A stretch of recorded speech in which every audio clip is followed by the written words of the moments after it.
गे पंकज परदेसी राइटर तोरा समझलको के तोरा लव वाला टीका लगैलको अभिनंदन जेपी राजा तुम्हारे तो गाल में सहिया के धारा तो कोरोना बचतौ नहीं कोनो हाल में गे सहिया के धारा तो कोरोना बचतौ नहीं कोनो हाल में अब हमरो आइना पाइन के बागल छै गे मैयो मोटरसाइकिल के खातिर सैया रात के मारल छै।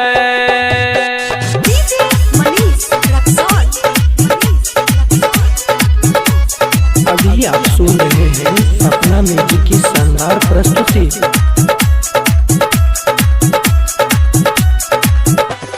अभी नंदना के समझावे सौ करे पे खूब खिसियावे कि सौ ओकरे पे खूब खिसियावे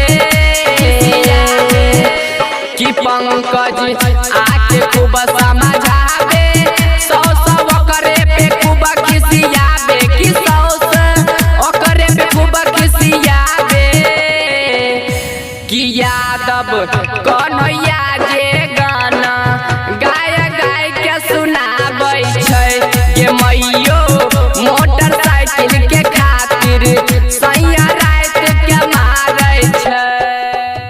Presented by Sapna Music।